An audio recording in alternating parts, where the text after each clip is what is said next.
j'ai reçu beaucoup de plaintes. La première semaine, c'était une semaine difficile parce que ce soit des collègues membres du gouvernement, les directeurs généraux des banques, les directeurs généraux des entreprises publiques, même les gouverneurs de province, nous saisissaient tous les jours pour se plaindre des saisies intempestives de leurs comptes, de leurs avoirs, tantôt au mépris des dispositions pertinentes du droit WADA et même du droit interne.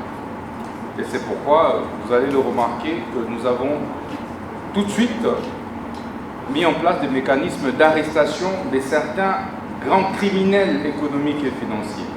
Oui, on peut dire tout ce qu'on peut dire, mais c'est de cela qu'il s'agit. Le chef de l'État, magistrat suprême, après avoir reçu plusieurs doléances et après présentation d'une note d'information de son Excellence Monsieur le ministre du Portefeuille, les instructions étaient donc dictées de manière ferme au ministre d'État, ministre de la Justice, pour pouvoir réformer, trouver des solutions structurelles à ce problème qui jonchait notre système judiciaire et juridique. Nous nous sommes également rendus compte des condamnations fantaisistes des banques, des entreprises minières et des grandes entreprises multinationales. C'est tout quidam qui pouvait se réveiller un bon matin pour une créance de 1000 $, pouvait faire condamner une multinationale au paiement de 20 millions de $ et saisir les comptes de cette multinationale. C'est ça qui a occasionné l'insécurité judiciaire et juridique.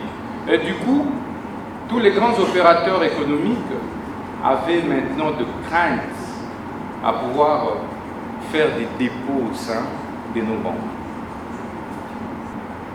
Et nous nous sommes rendus compte, au-delà de ça, qu'il y avait également cette pratique de spoliation des biens, des maisons, de l'autrui et de l'État. Suivant ces instructions, nous avons produit un premier texte sur la base de notre Constitution, donc de l'article 128 de notre Constitution et du droit au WADA, article 50-10,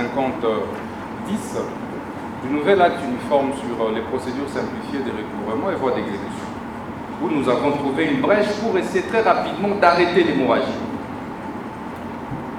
Sur la base de l'article 92 de notre Constitution, nous avons effectivement fait en sorte que ce soit la Première ministre qui puisse signer un décret contresigné par le ministre de la Justice et Garde des Sceaux.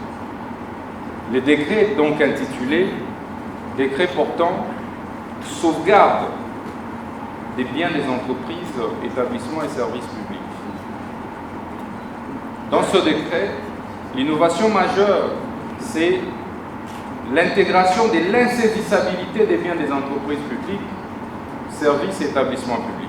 Comme vous le savez, les DG des entreprises publiques et établissements publics ne géraient plus. Alors avec cette réforme, comme vous pouvez le remarquer, nous avons créé désormais des millionnaires en papier. Donc tu as tes millions parce que tu as obtenu des décisions frauduleuses, mais tu te contentes de ce papier-là.